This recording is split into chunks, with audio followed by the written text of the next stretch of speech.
wabarakatuh. Baik, Bapak Ibu masih semangat? Insya Allah kita akan melanjutkan sesi yang kedua. Ya, alhamdulillah telah hadir di sesi yang kedua ini. Yang pertama yaitu Ketua Dewan Pembina, ya tadi salah, Bapak Profesor Dr. Kiai Muhammad Khazin Mahmud MM, dan juga ditemani oleh Bapak Kiai Haji Abdul Rashid SSI. Apa kabar Pak Kiai Rashid? Alhamdulillah. Alhamdulillah. Pak Kiai, apa kabar? Luar biasa. Oke, tepuk tangan buat kita semuanya.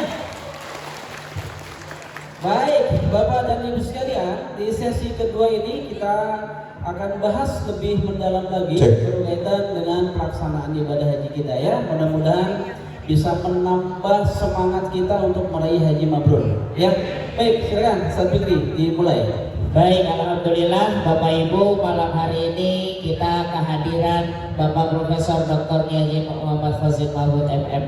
Alhamdulillah Pak Kiai, malam ini kayaknya jamaah haji tahun 2026 semangat semuanya. Tepuk tangan dong buat jamaah 2026. Hore. Atau coba yel-yel dulu kali?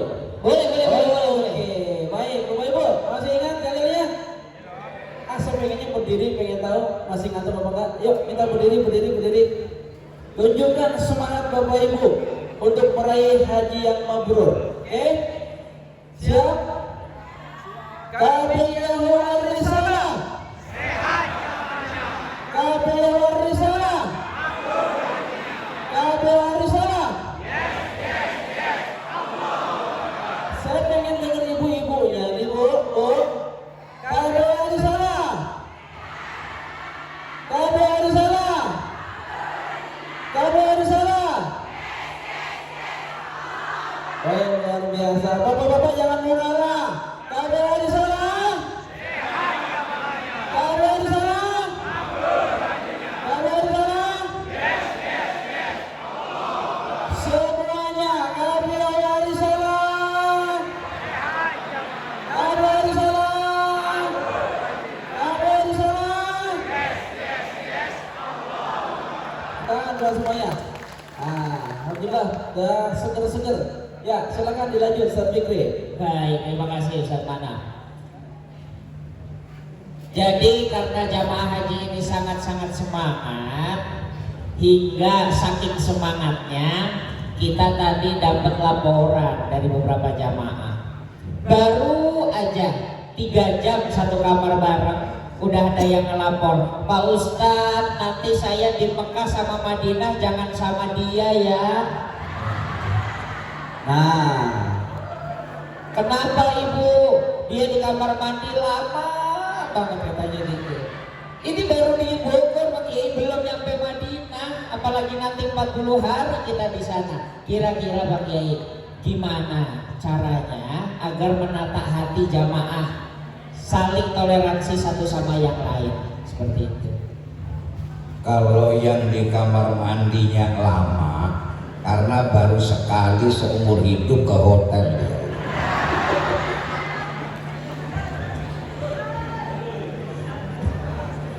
Sehingga betah di kamar mandi. Kamar mandinya hotel beda sama kamar mandi yang di rumah. Malah kalau didiamkan tidur di kamar mandi dia itu.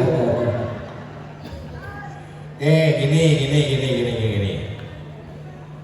Kita akan menghadapi kehidupan baru. Kalau biasanya di rumah kita udah bertahun-tahun paham dengan keluarga, sekarang baru ketemu dengan teman yang satu kamar. Berarti kita harus pandai menyesuaikan diri. Bahkan mungkin nanti malam ada yang kaget, kok ngoroknya kenceng amat. Sehingga kita semua harus bisa menyesuaikan diri. Kuncinya menyesuaikan diri, tolong bersihkan hatinya.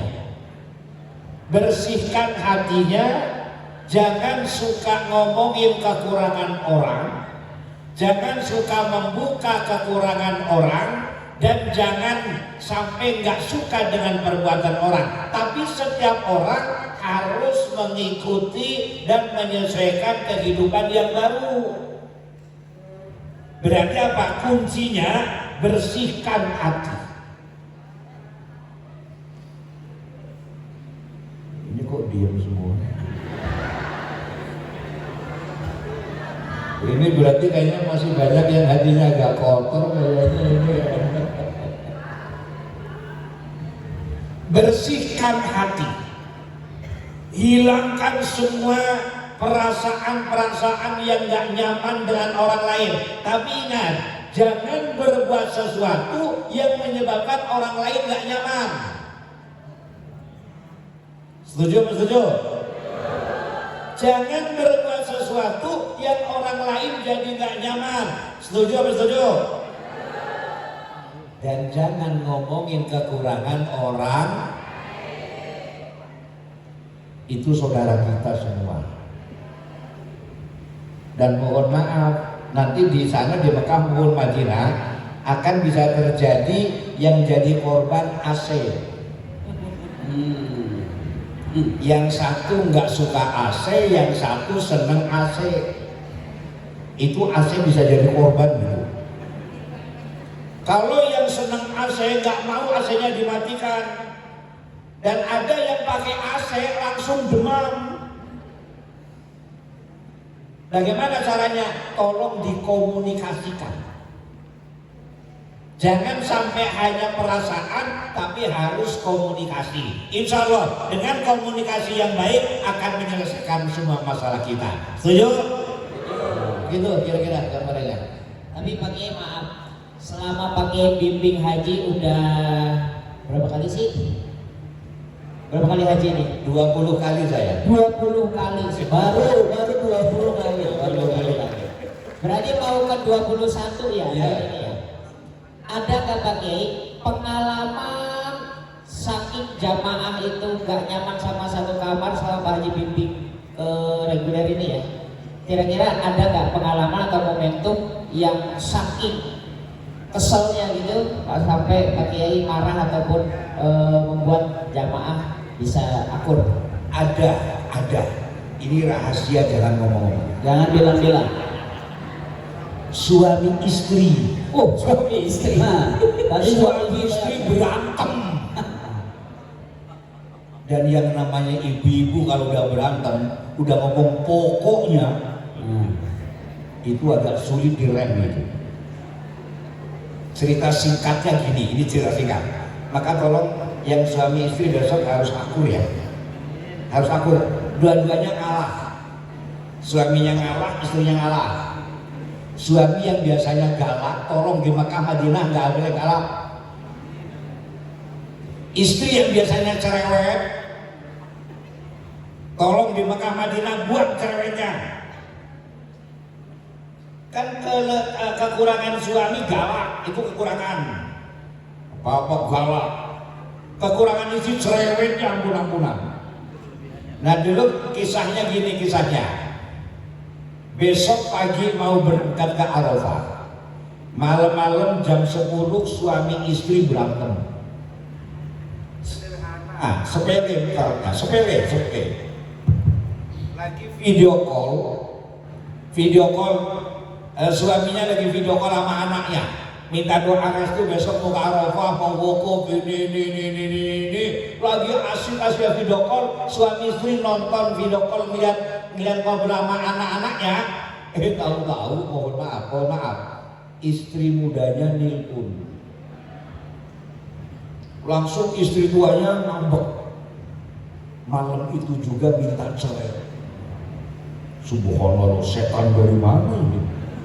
Ternyata di Mekah setannya gede-gede. Setannya gede-gede. Sampai saya coba mendamaikan agak sulit. Akhirnya saya menggunakan kunci terakhir. Saya bilang, kalau bapak dan ibu nggak bisa saya damaikan, tolong keluar dari Arisalah. Saya nggak mau jamaah yang begitu nggak nurut sama saya. Saya kasih ultimatum begitu, akhirnya bisa damai. Tapi prosesnya lama 2 jam. Begitu damai, saya suruh salaman. Salaman pelukannya lama bener. Hampir setengah jam dia pelukan. Saya lihat sampai nek lah ya.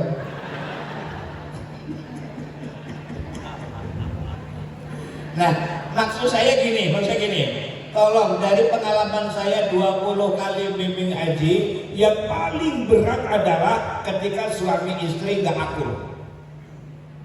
Maka tolong bapak-bapak, ibu-ibu, saudara-saudara yang berangkat dengan suami, yang berangkat dengan istri, saling ngalah, bersihkan hatimu, saling ngalah. Gak ada ego kita buang semuanya. Yang ada ngalah, dan ngalah. Insya Allah kalau ngalah akan bisa damai. Begitu gambaran sederhana. Ternyata Bapak Ibu, mohon maaf, bukan cuma teman sekamar yang bisa berantem, tapi suami istri juga bisa berantem. Tapi kalau melihat jamaah Risala 2026, insya Allah tidak ada yang berantem. Amin ya rabbal alamin. Selamat malam, boleh? Oke, kita kasih kesempatan kepada Bapak Ibu yang mau bertanya. Yo, Ada yang mau bertanya, Bapak Ibu? Udah paham semuanya. Ada yang mau nanya? Baik, kalau belum ada, kita akan lanjutkan pertanyaan. Pak Kiai, Bukannya tadi banyak pertanyaan tadi yang sesi awal tadi. sesi awal mungkin masih lupa lagi kali ya. Bapak Ibu nanti kalau bertanya, kita akan kasih sesi lagi. Apa langsung paham kalian tadi? habis ngopi langsung Habis paham. ngopi langsung paham gitu. Baik. Ini Pak Kiai, kan ada karu dan karom Pak Kiai. Ini sering terjadi mereka itu karena banyak membantu jamaah yang lain. Nah pertanyaannya, apakah tidak mengurangi kehusuan ibadah sebagai karu dan karom Pak Kiai? Cek. Operator. Sorry.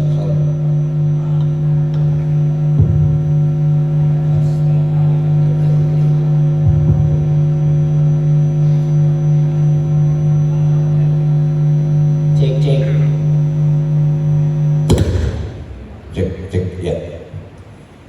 Karu dan karom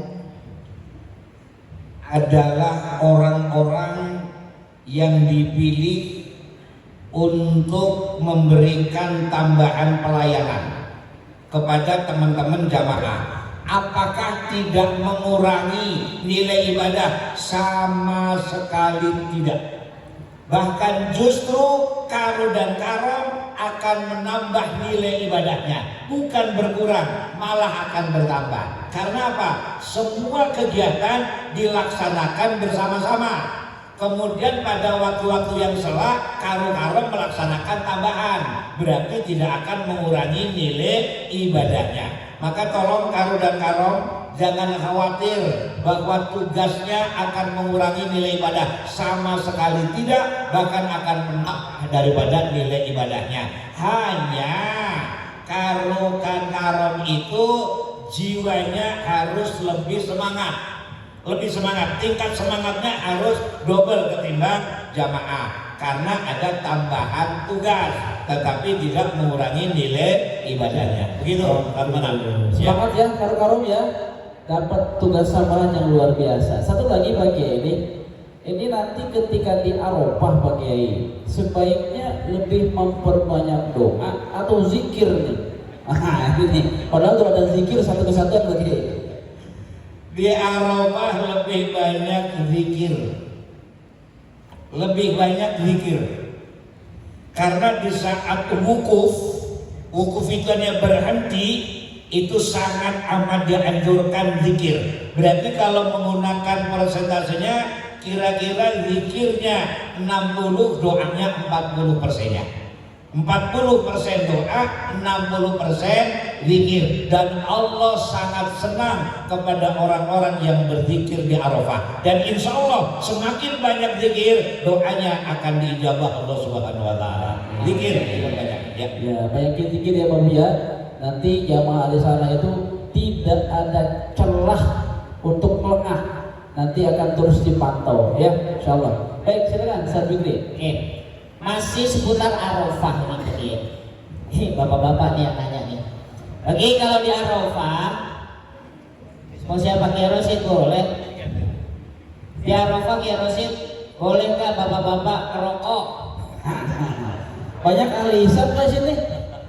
Ya, ini ahli hisab nih ya. Di Arafah boleh nggak ngerokok? Boleh, karena kiainya tukang rokok.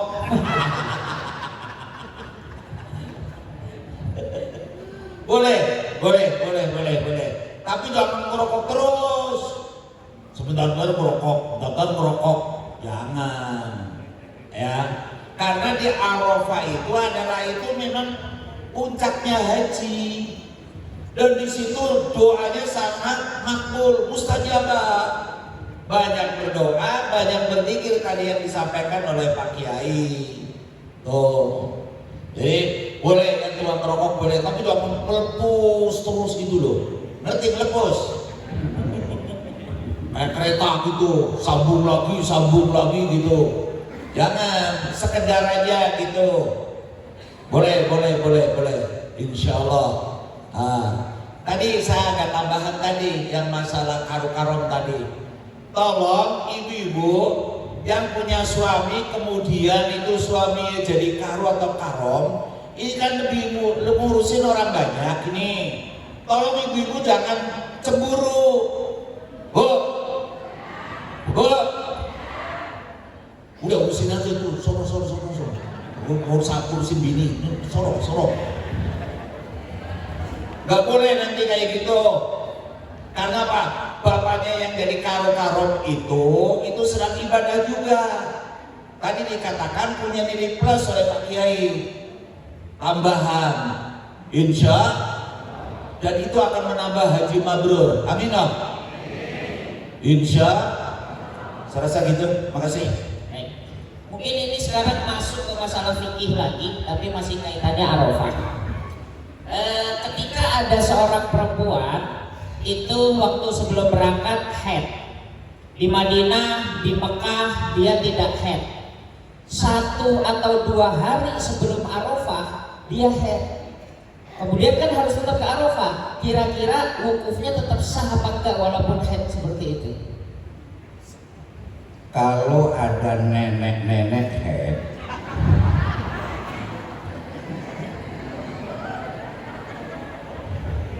ya haid aja. Mau berangkat ke Arafah kok haid, silahkan. Haid nggak menghalangi wukuf. Niat sama dengan yang lain. Kemudian berangkat ke Arafah biasa dengan yang lain sama. Selama di Arafah tetap laksanakan semua kegiatan selain sholat dan baca Quran. Pada waktu ada sholat nggak usah ikut sholat, duduk aja. Orang lain baca Quran, zikir dengan istighfar, selawat dan yang lain-lainnya. Artinya dalam keadaan haid itu tidak mengurangi wukufnya tetap sah, wukufnya tetap afdal, wukufnya tetap sesuai dengan ketentuan yang ada walaupun dalam keadaan haid. Permasalahan ini, seandainya sudah sampai Arafah, ini bagi yang haid dari kemarin, kok kemudian selesai haidnya, sudah 5 hari haid dia, kemudian di Arafah sehari selesai haidnya, benar-benar selesai, maka langsung mandi karena dari selesainya haid. Setelah itu langsung ikuti sholat dan yang lain-lainnya. Intinya bagi yang di Arafah dalam keadaan haid aja nggak apa-apa, dan nggak usah pakai gelisah, nggak usah pakai bingung, udah laksanakan aja. Karena apa? Dalam keadaan wukuf orang itu haid tidak mengurangi keafdolan daripada wukufnya. Sampai nanti di Muzdalifah haid nggak apa-apa, nggak ada masalah. Jangan sholat, jangan baca Quran. Sampai di Mina juga haid nggak ada masalah. Jadi tidak mengurangi keafdolan daripada ibadah haji orang dalam haid. Yang nggak boleh hanya sholat, baca Quran dan tawaf. Begitu? Ya. Saya juga pernah punya pengalaman menarik sekali nih Bapak Ibu terkait haid di Arafah. 2023 itu ada jamaah saya wanita masih sangat subur. Akhirnya ketika Arafah dia dalam keadaan haid, tapi begitu dari zuhur sampai menjelang maghrib dia memperbanyak doa. Salah satunya adalah, ya Allah, semoga setelah selesai Arafah haid saya berhenti. Kemudian dari Arafah menuju Musdalifah dan ke Mina. Di Mina ternyata haidnya beneran berhenti. Maka kalau ibu-ibu khawatir masih dalam keadaan haid, boleh salah satunya berdoa agar disegerakan selesai ketika di Arafah. Amin ya Rabbal alamin. Oke, mungkin masih ada yang mau bertanya dulu? Selingan? Oke, silakan. Baik. Oke Pak, langsung berdiri Pak. Silakan panitia dikasih mic-nya. Duh Pak, yang ngasih mic ibu-ibu larinya susah. Nah, ada dua mola. Yang laki nggak ada, ini yang laki ini. Assalamualaikum warahmatullahi wabarakatuh. Waalaikumsalam warahmatullahi. Nama saya Bapak Putiono Kiai. Iya. Mohon maaf Kiai, mengenai di Arafah, Musdalifah dan Mina kan kalau haid nggak apa-apa Kiai. Ya, Tapi kalau wukuf tawaf ifadah kan nggak boleh Kiai. Ya. Itu gimana Kiai? Kan termasuk rukun. Ya. Yang pertama. Yang kedua, masalah sandal. Ini sandal. Sendal. Iya, iya. Sandal. Sendal. Nah, ada yang bilang yang penting ada kelihatan jari depan, punggung sama mata kaki. Ada juga yang bilang kalau umpama belakangnya ada karet tidak boleh. Ini yang benar yang mana Kiai? Terima kasih. Wassalamualaikum warahmatullahi wabarakatuh. Saya komen kaitannya sendal aja dulu. Ini yang gampang masalahnya. Untuk bapak-bapak, silakan pakai sendal kayak apa aja, yang penting mata kakinya terbuka. Mata kaki terbuka. Itu khusus pada saat pakaian ihram. Berarti lagi umroh atau lagi haji. Monggo sendal kayak apa yang kalian suka, yang kalian senang, tapi mata kaki harus terbuka. Paham di sini Pak Budiono. Pak Budiono? Paham ya? Yang penting terbuka ya. Sesuai dengan selera enaknya sendal kayak apa. Karena kaki kan beda-beda. Kemudian yang kedua kaitannya tawaf ini dalam keadaan haid. Pada waktu tawaf ifadah wajib dia sudah suci, harus sudah suci. Nggak boleh pada waktu tawaf masih haid. Kalau dia masih haid, kita tunggu sampai suci baru melaksanakan tawaf. Nggak sah tawafnya kalau masih dalam keadaan haid. Nah, nanti Ustaz Fikri sama Ustaz Taufik sama Ustaz Fauzi nanti yang akan menyikapi. Nanti saya kasih clue-nya bagaimana cara membimbing untuk tawaf ifadah bagi yang kondisi kemungkinan haid. Nanti pembimbing akan mengatur dengan sedemikian rupa. Begitu Pak Budi. Itu Pak Budi ya. Tapi penasaran saya, Pak Budi ini kan laki-laki, kok nanyanya haid ya? Buat siapa? Iya. Mana mic-nya pakai? Udah dikasih ya? Oh.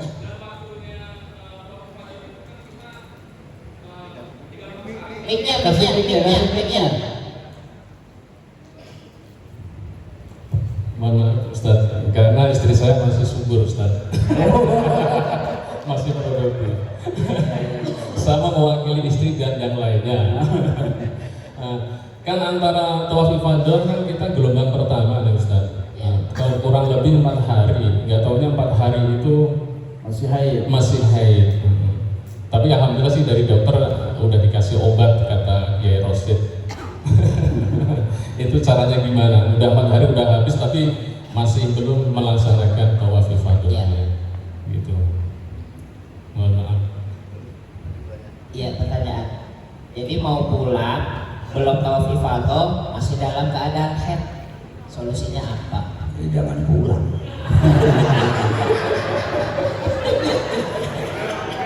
Ketinggalin dong. Jangan pulang. Ada beberapa cara. Ada beberapa cara. Salah satunya antisipasi. Nanti Ustaz Fikri, Ustaz Taufik, Ustaz Wajid, saya kasih masukan sedikit. Kira-kira yang setelah di Mina melontar jumroh pertama, yang kira-kira sudah mendekati haid, itu mendingan kita ajak tawaf ifadah dulu. Langsung kita, saya berkali-kali melakukan itu. Kita tanya, mana nenek-nenek yang subur?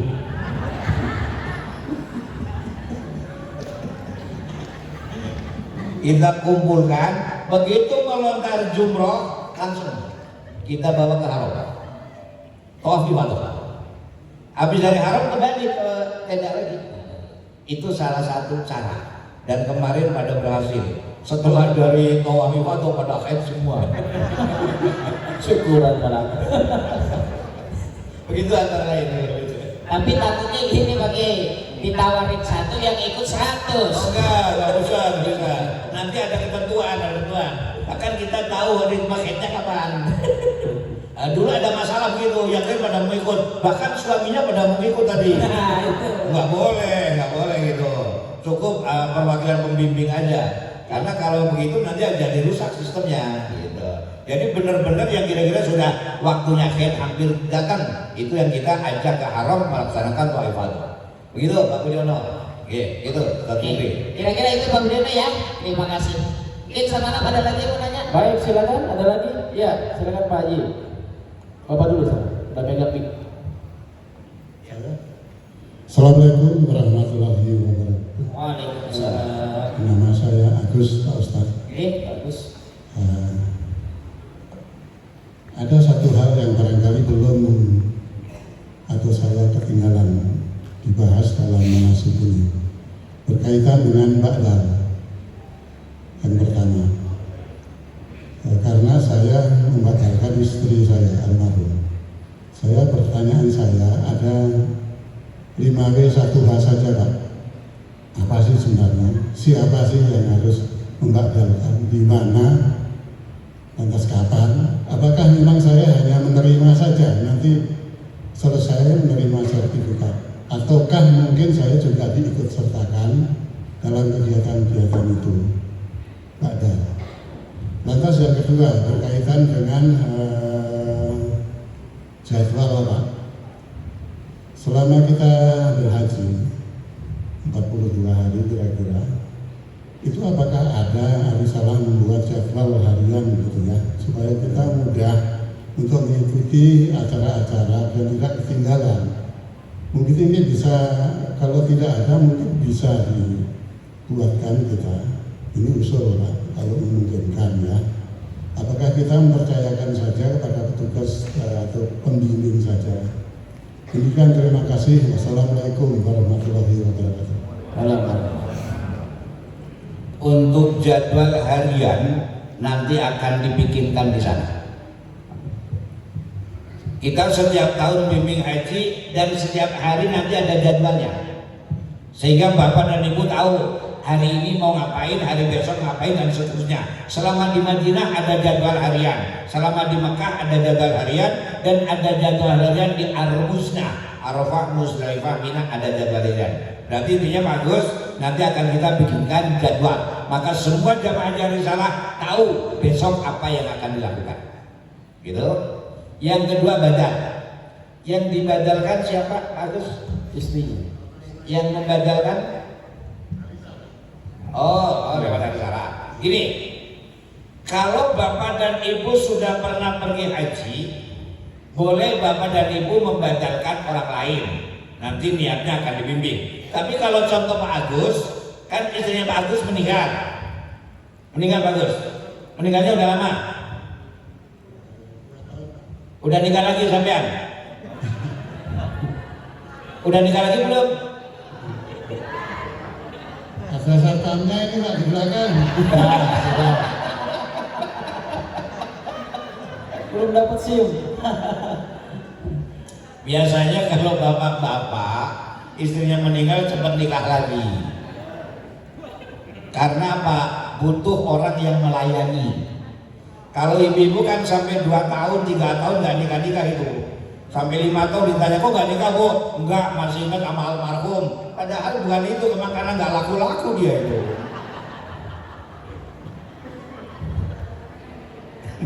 Nah ini guyonan aja guyonan.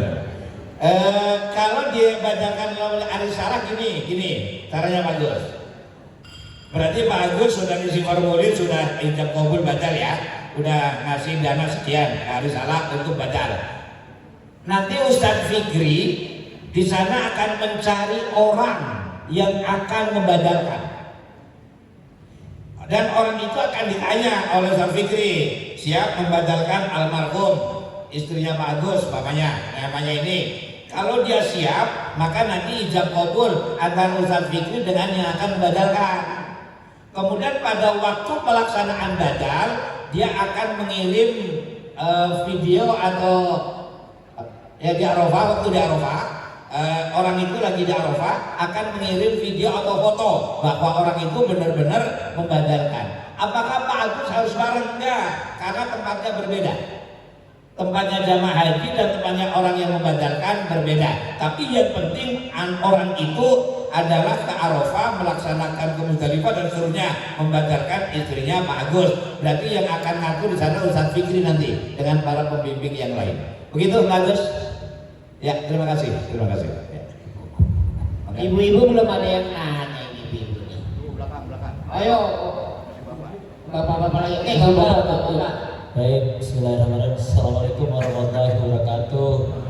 Sehat terus Prof. Sehat deh, ibu-ibu, mohon maaf Ibu Haji, saya kan kepala regu Prof. Sendiri, istrinya tidak ikut. Nah, kemudian dalam awal tadi kan kita terus bersuci, terus ada kunciran di kain ihram kita nih. Nah, begitu awal puter yang nyangkut ini, kita bukan regu saya, wanita Turki nih, pakai Prof. Itu biar lepas pas atau biar 7 putra dia ngikut terus nih. Gimana Pak Kiai? Siap.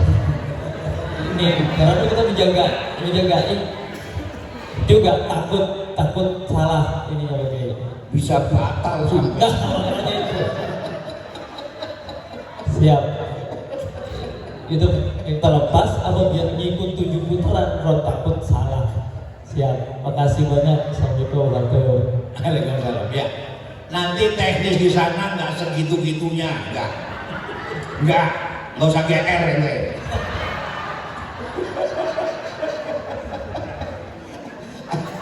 Pelaksanaannya di sana nanti kita anjurkan ibu-ibu semuanya di tengah pada waktu tawaf. Kemudian bapak-bapak di pinggir ngelindungin ibu-ibu. Berarti apa? Nggak akan harus bergandengan begitu, kuncirnya mesti dipegang terus enggak. Tapi boleh kalau ada yang pegang kuncir ente, tapi syarat harus nenek-nenek.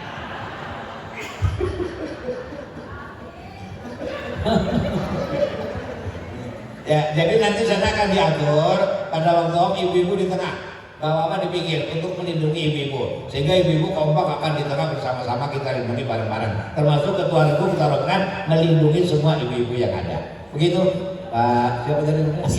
Asif ya. Baik, terima kasih. Ya. Informasi buat ibu-ibu semua, Karu yang single gak bawa istri ada di rombongan 4 regu 2. Ya. Jadi rombongan lain, regu lain yang mau nimbrung boleh tuh. Itu gak ada istrinya, aman. Oke, ibu-ibu dong nanya. Masa belum ada lagi ibu-ibu? Kasih kesempatan dulu untuk ibu-ibu, bentar. Ada ibu-ibu? Ibu-ibu dulu sebentar. Coba bawa. Ibu-ibu gak ada? Gak ada? Oke, sekali lagi bapak-bapak, boleh. Cek. Assalamualaikum warahmatullahi wabarakatuh. Waalaikumsalam. Bapak Kiai yang saya muliakan, juga para narasumber yang saya hormati. Perkenalkan, nama saya Nasrullah. Izin bertanya Bapak Kiai dan para narasumber, tujuan dari pergi haji ini kita adalah mendapatkan ridho Allah dan mendapatkan haji yang mabrur. Jadi saya ingin bertanya mengenai kriteria kita mendapatkan haji yang mabrur. Seperti kita ketahui, haji yang mabrur itu kita dapatkan ketika ada peningkatan ibadah, peningkatan amal baik, terus harta yang kita gunakan juga halal dan lain-lain ya. Tapi itu prosesnya saya pikir nggak semudah yang kita bayangkan ya kalau melihat proses haji ini. Jadi saya ingin bertanya bagaimana caranya kita memastikan agar ibadah ini sesuai dengan bagaimana kita memastikan ibadah haji kita ini sesuai dengan fikih itu. Lalu bagaimana kita meyakini bahwa ibadah kita nanti akan mabrur seperti itu. Nah, datangnya ungkapan mabrur ini apakah dari predikat dari Allah Subhanahu wa taala atau memang predikat kita sendiri yang mengetahui atau dari orang lain? Saya pikir itu. Terima kasih. Wassalamualaikum warahmatullahi wabarakatuh. Waalaikumsalam warahmatullahi wabarakatuh. Gini Pak, secara syariat ya, asal kita sudah memenuhi syarat dan rukun haji, berarti kita sudah sah. Itu pokoknya ya, itu. Jadi kalau kita udah memenuhi syarat dan rukun gitu ya, udah selesai gitu. Artinya sah haji kita. Nah, untuk tandanya mabrur, nah ini nih yang perlu barangkali. Kata baginda Rasul, tandanya haji mabrur itu afsus salam. Apa itu afsus salam? Menyebarkan salam, senang kedamaian, sama tetangga jadi baik, sama saudara jadi baik. Itu makna salam. Ya. Kalau pulang haji itu kok sama tetangga, sama saudara, sama teman itu enggak baik, lah itu udah bukan haji mabrur, itu haji mabur itu. Itu yang pertama. Yang kedua, it'amut ta'am. Kata baginda Rasul itu senang ngasih makan. Berarti orang itu enggak pelit, dermawan. Amin. Pulang haji pelit, nanti orang bilang tuh haji pelit. Itu. Jadi tanda-tanda gitu. Ya. Kalau dia udah seneng it'amut ta'am, itu kan kayak Nabi Ibrahim itu gini. Kalau mau makan itu nyari temen gitu, diajak bareng makan. Itu misalnya Nabi Ibrahim itu. Makanya salah satu di antara haji mabrur senang ngasih makan orang, senang dermawan gitu, nggak bakhil, ya, tenaganya, pikirannya, makanannya, ya. Termasuk juga mohon maaf ya, itu pengamen anak-anak yang suka ngamen gitu, ya, kan ada yang kecil itu, jelek malah disiram air panas itu, naudzubillah, udah haji tuh. Itu berarti haji, bukan haji mabrur itu. Nah, yang ketiga, ibadahnya makin meningkat. Amin dong. Yang tadinya gak suka jamaah, berjamaah gitu ya. Yang tadinya nggak pernah ngaji, rajin ngaji. Makanya nanti ya pasca haji, setelah bapak-bapak ibu-ibu pulang haji, itu di hari salah ada pengajian pasca haji. Ya, silakan hadir. Untuk apa? Untuk menjaga kemabruran kita, haji kita. Ya, tolong diikuti itu. Insya karena gini, iman supaya kuat itu hanya ada dua. Yang satu ilmu, yang kedua rajin ibadah. Itu yang akan menguatkan iman kita. Kalau ngaji untuk menuntut ilmu nggak mau, ibadah malas, mohon maaf, iman akan rontok dia. Naudzubillah. Karena kata Nabi, al-imanu yazidu wa yanqusu. Iman itu bisa bertambah dan berkurang. Makanya Pak, supaya iman kita itu istiqomah, ya, ilmu. Ya, ilmu yang pertama. Ilmu didapat karena belajar. mau ada kemauan. Makanya nanti tolong Bapak Ibu ya yang mau ikut pendidikan dakwah, monggo, ada pendidikan dakwah. Nah, ada taklim. Ikutin itu. Dalam rangka apa?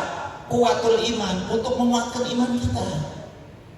Banyak ya selebriti kita itu menjadi murtad. Karena apa? Ibadah malas, kajian-kajian agama nggak pernah diikuti. Ya, banyak. Roy Martin itu tadinya muslim. Ya. Dia murtad. Ya, Bunga Salma. Nah, itu juga gitu. Wah, hafal ya, hafal lah dulu. Udah 2 aja deh, 2 masih banyak itu. Ya, Masya Allah. Oleh karena itu tolong itu untuk menjaga haji mabrur. Begitu ya Pak ya. Pak tadi nanya ya. Makasih. Oke, bagi Ustaz mana pada lagi? Baik, ada lagi kan dari yang bertanya, ibu-ibu? Ada ibu-ibu. Silakan. Oke, ibu dulu, ibu. Assalamualaikum warahmatullahi wabarakatuh. Waalaikumsalam. Nama saya Arsi Saida dari Karong 7, Karol 2, istrinya Pak Ubay. Ini yang saya mau tanyakan kepada Kiai tentang wudhu yang menggunakan air zam-zam. Ketika kita sedang tawaf kan batal, kita bawa air zam-zam yang disemprot itu. Bagaimana caranya? Apakah kalau membasuh tangan itu tangannya harus dibuka? Kalau membasuh kepala, membasuh telinga, buka kerudung atau bagaimana? Itu aja Pak Haji. Assalamualaikum warahmatullahi wabarakatuh. Yang tadi teknis saja. Teknis wudhu. Ini persoalan krusial. Persoalan harus hati-hati. Nggak boleh asal-asalan. Orang lagi tawaf batal, wajib wudhu. Dan wudhunya tetap sesuai dengan ketentuan. Kalau dalam keadaan tawaf, yang paling bagus keluar dari barisan tawaf, ambil air wudhu di tempat air wudhu. Itu paling bagus. Nggak pakai semprotan. Karena akan bisa sempurna kalau lagi tawaf batal, kemudian ambil air wudhu, kemudian di tempat wudhu. Tadi Ustadz Mudir sudah menyampaikan ada di bawah tangga tempat wudhu. Ada di bawah tangga situ. Berarti wudhu yang sempurna. Seandainya pakai semprotan, nah ini. Seandainya pakai semprotan, dia harus keluar dari barisan tawaf. Kemudian mencari tempat untuk duduk. Harus duduk. Kemudian dia melaksanakan wudhu pakai semprotan.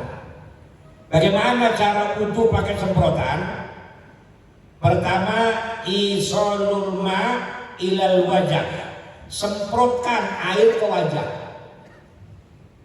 Kemudian diratakan. Setelah rata, kemudian tetap tangan dibuka ininya. Bajunya dibuka, maka harus mencari tempat yang di situ hanya perempuan-perempuan aja. Semprotkan kemudian diratakan menggunakan tangan. Kemudian tangan yang kiri tetap dibuka, kemudian semprotkan dan menggunakan semprotan itu dan diratakan. Kemudian untuk kepala, ambil aja air semprotan itu ditaruh di tangan, dimasukkan ke dalam rambutnya. Telinga nggak usah. Kemudian tinggal kaki sambil duduk, kaos kakinya kalau memungkinkan dibuka, kalau nggak memungkinkan pakai kaos kaki, tapi harus basah sampai kulitnya. Sulit wudhu pakai semprotan, sulit. Tapi kalau bisa serius, jadi asal dia posisinya duduk, kemudian dia lakukan dengan cara yang benar. Kalau hanya disemprotkan luarnya aja, atau hanya mukanya nggak rata, nggak sah itu wudunya.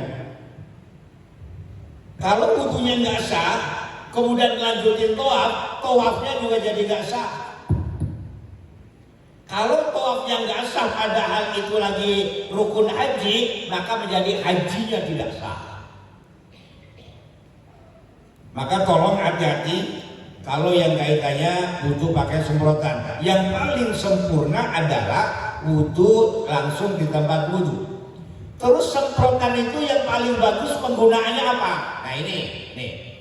Pada saat kita mau sholat subuh umpamanya. Subuhnya jam 5 di Mekah. Kita jam 3 udah mulai bangun.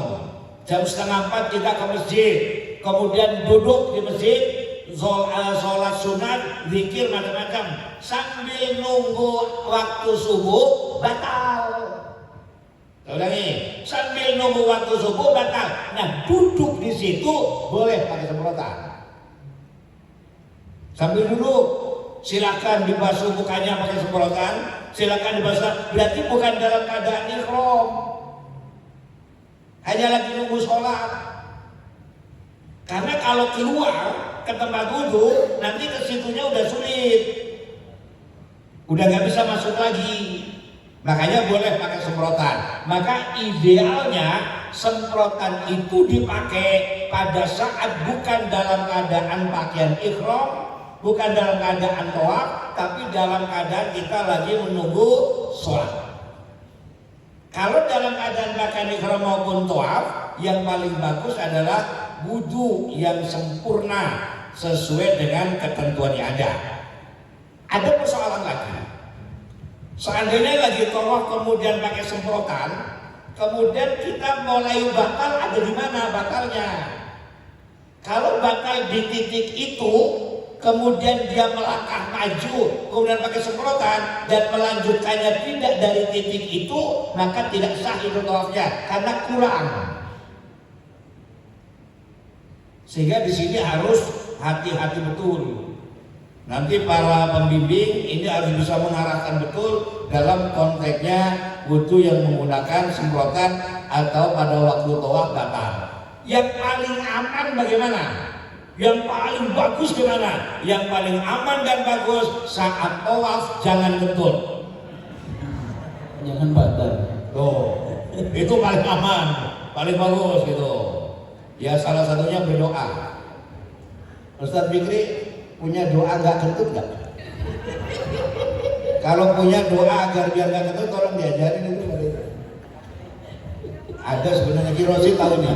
Gini, Bapak Ibu sekalian, ini barangkali ini tip aja ya yang sudah saya jalankan. Kalau kita mau ibadah pada waktu sholat sunnah gitu ya, kita mohon kepada Allah akan diberikan kekuatan untuk tidak berhadas. Insya Allah nanti diberikan oleh Allah. Contoh mamanya ya, dari maghrib sampai isya. Caranya gimana? Caranya. Iya, caranya. Gimana? Caranya gini. Jadi pada waktu kita sholat sunnah, ya sholat sunnah, pada waktu sujud kita mohon sama Allah. Ya Allah, berikanlah hamba kekuatan untuk tidak berhadas selama saya ibadah sampai selesai. Begitu. Ini yang sudah saya jalankan. Saya ini kan lambungnya juga gak bagus gitu, kentut melulu. Ya, kentut melulu. Tapi dengan saya minta sama Allah, alhamdulillah diberikan.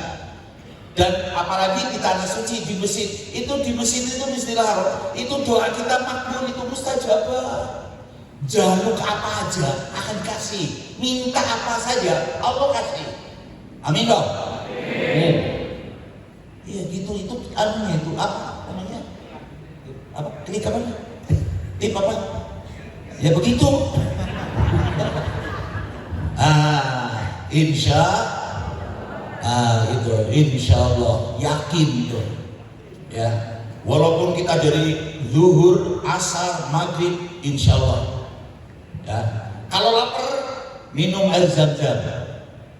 Minta dulu sama Allah, ya Allah dengan zam-zam ini saya kenyangkan ya Allah. Yakin dikabul. Karena apa? Mustajabah.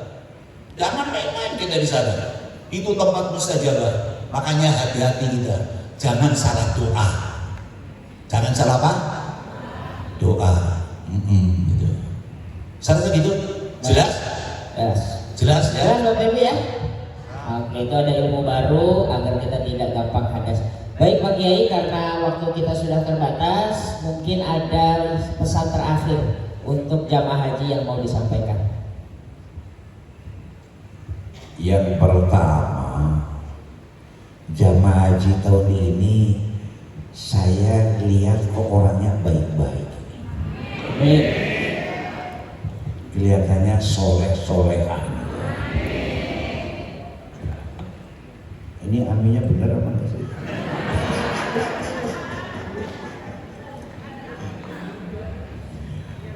Waktu keberangkatan tinggal beberapa hari lagi, saya menganjurkan pertama jaga kesehatan. Tolong jaga kesehatan. Yang kedua, tolong jaga hati. Hatinya tolong dijaga. Kalau bisa sekarang mulai latihan tidak marah. Latihan. Tidak ngomel. Latihan. Termasuk nenek-nenek latihan banyak senyum sama kakeknya. Termasuk kakeknya juga senyum sama neneknya. Senyum. Latihan. Hatinya tolong dijaga. Syariatnya tolong banyak melaksanakan sholat taubat. Sholat taubat tolong diperbanyak. Terus yang kedua sholat hajat. Sholat taubat ini untuk memperbaiki masa yang lalu. Sholat hajat untuk memprogramkan yang akan datang. Tolong dua sholat ini rutinkan setiap hari. Kalau bagus malam, kalau siang juga gak apa-apa. Itu yang pertama. Yang kedua, tolong banyak minta doa dan minta maaf kepada orang tua dan guru-guru. Kalau punya di RT masing-masing ada guru, tolong minta doa sama guru. Yang masih punya orang tua, tolong minta doa sama orang tua. Atau orang-orang yang dianggap mempunyai kedudukan tersendiri, tolong kita minta doa dan minta maaf. Maka dianjurkan melaksanakan walimatus safar sesuai dengan kondisi masing-masing. Itu intinya minta doa kepada tetangga, saudara, keluarga dan yang lain-lainnya. Itu yang kedua. Kemudian yang ketiga, tolong Bapak dan Ibu mulai mempersiapkan semua persiapan yang perlu kita lakukan, termasuk bekal yang akan dibawa, termasuk barang-barang yang akan dibawa, monggo dipersiapkan dari sekarang. Yang terakhir, tolong hidup yang lebih nyaman. Masalah kecil-kecil nggak usah terlalu dipikirkan. Permasalahan-permasalahan yang nggak penting nggak usah tuh dipikirkan. Tapi mulai fokus kita ke depan untuk ibadah. Kalau ada problem, masalah kecil-kecil, udah serahkan aja sama Allah. Kita akan fokus melaksanakan ibadah. Dan yang paling akhir dari saya, pesan saya, ketika nanti sudah berangkat dari rumah, fokus hanya ibadah. Fokus ibadah. Yang di rumah kita tawakal kepada Allah, serahkan kepada yang di rumah. Jangan sampai kayak dulu 3 tahun yang lalu pernah ada jamaah saya selesai umroh wajib baru tahallul langsung nelpon anaknya, nanyanya gini, yang baju itu laku apa belum? Karena itu punya usaha pokok dia itu. Artinya apa? Tolong nanti begitu sudah melangkah, kita ikhlaskan. Mudah-mudahan semuanya haji mabrur. Terima kasih buat saya. Assalamualaikum warahmatullahi wabarakatuh. Waalaikumsalam. Baik, terima kasih Pak Kiai untuk statement closingnya, dan terima kasih kepada narasumber yang hadir pada malam hari ini, Pak Kiai Rosin, Pak Kiai Hozin, Pak Haji Mudir. dan Bapak Ibu semuanya yang luar biasa malam hari ini. Dan kita sudah berakhir di sesi yang kedua. Mudah-mudahan apa yang disampaikan dan dibahas pada malam hari ini menambah ilmu buat kita, dan semakin kita nanti melaksanakan ibadah hajinya semakin semangat dan kita meraih haji yang mabrur dan mabruroh. Baik Bapak Ibu, demikian saya Abdul Manap, Saya Muhammad Fikri Rahmat, dan kami mohon undur diri pamit. Mudah-mudahan kita bisa bertemu di esok hari di acara praktek manasik dan acara-acara yang lainnya. Terima kasih. Allahumma biqil ila qawmit thariq. Assalamualaikum warahmatullahi wabarakatuh. untuk Bapak Ibu sebentar ada pengumuman terkait acara besok pagi. Mohon sebentar.